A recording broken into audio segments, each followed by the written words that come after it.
Y en clave de inteligencia económica vamos a examinar hoy el riesgo país en España. El último barómetro, el último encuentro de COFACE, con más de 2 centenares de empresarios y expertos en su conferencia Riesgo País, pone de manifiesto cómo están las cosas. Y entre las conclusiones, es cierto que se prevé que España, su economía, siga creciendo este año a buen ritmo, en torno al 1,3%. A nivel mundial, el repunte estará en el 2,3%. Nos acompaña hoy, es nuestro invitado capital en Capital Radio, Miquel Aguirre, es responsable de Single Risk de COFACE España y Portugal. ¿Cómo estás, Miquel? Muy buenos días. Muy bien, muchas gracias. Encantado de estar con vosotros. Pues examinemos las conclusiones del barómetro, en el que al menos se ven 4 riesgos importantes en la economía española. Algunos son viejos conocidos y hay alguno que empieza a preocupar más ahora, como es la debilidad de la inversión. Ujú.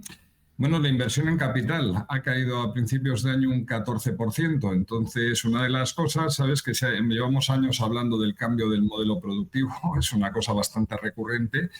Y que caiga la inversión en capital, pues es un problema porque quiere decir que al final la industria está invirtiendo menos en su propia actividad, con lo cual pues seguiremos dependiendo de este gran sector que tenemos en el país, pero que en ocasiones tiene a mucha gente poca cualificada, como es el turismo. Hay un segundo elemento que da la impresión de que se ha cronificado, que es la baja productividad. ¿Qué se observa en el barómetro, en el informe? Bueno, el tema de la productividad, precisamente, hay países, los países que han mejorado su productividad, pues ha sido precisamente con la inversión. La inversión, por ejemplo, en tecnología o en infraestructuras, ¿no? Es algo bastante importante. Es decir, en España hablamos mucho de las horas que trabajamos, pero no qué hacemos en las horas que trabajamos. Y al final lo que hay que hacer es productivo, son ventas por empleado. Y para ello, por ejemplo, pues frente al temor que a veces hay con las nuevas tecnologías, es algo que tenemos que abrazar pues para aprovechar ese cambio tecnológico y lograr pues que en menos horas hagamos más. Efectivamente, muy bien definido. Y luego están los clásicos del riesgo país, en este caso la deuda pública, que sigue estando en niveles muy altos y que debería empezar a reducirse en algún momento en los próximos meses. Bueno, la verdad es que una gente muy inteligente que creó el euro hace más de 20 años dijeron que un déficit por encima del 3% del PIB era un peligro. De hecho, era uno de los criterios para entrar en el euro y la verdad es que en España lo sobrepasamos continuamente. Entonces, ante la avalancha de promesas de gasto público, lo único que tenemos que pensar es que es deuda, deuda que se emite y que alguien lo tendrá que pagar, básicamente los ciudadanos y las empresas. Es cierto.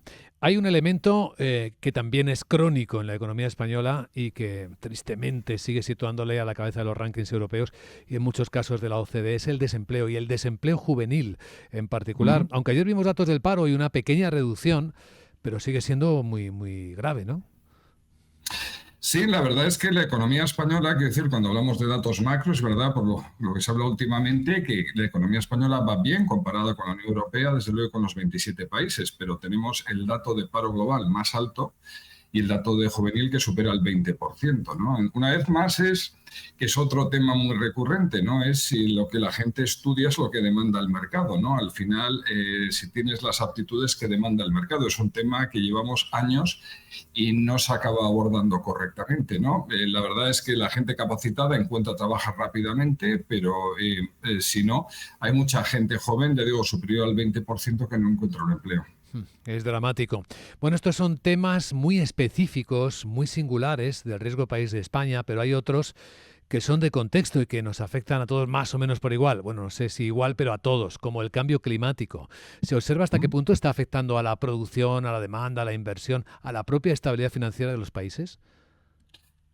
Bueno, una de las cosas, todos lo que estamos viviendo es una serie de años en los que, por ejemplo, conviven, y además incluso hay zonas españolas, en el mismo año conviven lo que son las inundaciones y la sequedad extrema. Entonces, bueno, aparte de zonas que están cercanas a la costa, que puede ser un problema claramente a nivel de inundaciones, etcétera, etcétera. Luego un tema muy importante en países emergentes, que siempre son los que más crecen, pero viven cerca de la costa y lo que puede haber es mucho desplazamiento poblacional, ¿no? Lo cual es un problema. En el sudeste asiático hay varios ejemplos. Y hay otro tema que también afecta a muchos países, el envejecimiento de la población. En este caso, Mm. Bueno, el tema del envejecimiento de la población es un poco la generación en la que vivimos, y me incluyo, que el número de hijos pues ha reducido drásticamente. Es decir, al final, una de las cosas, siempre ha habido gente mayor. Lo que pasa es que ahora la gente mayor vive mucho más, hay cuidados médicos y sanitarios, se ha avanzado muchísimo, ¿no? Lo cual es bueno globalmente, pero luego el tema es que hay muy pocos nacimientos. Entonces, al final, lo que sucede es que tenemos un sistema poblacional muy envejecido, y será un problema no solo en España para el tema del pago de las pensiones, claramente. En esta conferencia de Riesgo País, en la que habéis reunido a varios centenares de empresarios, ¿se ha hablado de las elecciones europeas y de los desafíos?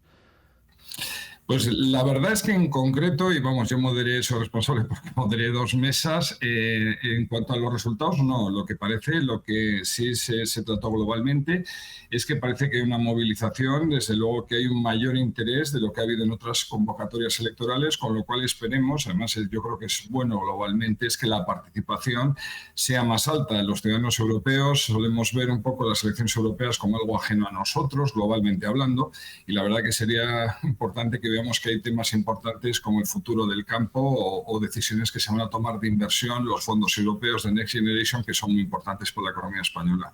Y Miquel, como una visión personal y habiendo sido partícipe precisamente en la moderación activa, ¿no?, de algunas de estas mesas donde se ha examinado el riesgo país de España, de las propuestas, de las soluciones que las empresas, los empresarios, quienes están ahí siendo actores de primera línea, plantean para mejorar las cosas, ¿con qué te quedarías de esas ideas? ¿Qué necesita el país para mejorar su rating de riesgo? Bueno, algo que salió y yo creo que también es muy interesante es el tema de las trabas burocráticas. Es decir, ayer, por ejemplo, se comentaban que a nivel de gasolineras de bandera nacional, pues se tardan 2 semanas en montar un punto de conexión de un coche eléctrico, y que la autorización administrativa tardaba 18 meses. 2 semanas en montar el punto eléctrico, 18 meses la autorización administrativa. Entonces, está claro que todo lo que sea facilitar a los empresarios poder desarrollar su actividad, yo creo que será positivo. Es un tema que salió y es importante. Luego, el tema de la innovación. La verdad es que había muchos seguidores de Schumpeter, y lo que se hablaba es que es importante inventar, pero también es importante innovar, ¿no? Pues tenemos el caso Inditex, que siempre es muy paradigmático, pero bueno, permitir, ¿no?, que haya un caldo de cultivo en el que se innove, para lo cual la universidad pública y privada en España sería fundamental. Excelentes conclusiones y muy bueno ese ejemplo que gráficamente muestra lo que está ocurriendo en el país, las trabas que pueden estar poniendo esta lentitud burocrática para que la economía funcione. Miquel Aguirre, responsable de Single Risk de Coface España y Portugal, gracias por tu amabilidad, por contarnos en primera persona los resultados, y te deseamos un buen día. Gracias a vosotros. Feliz día.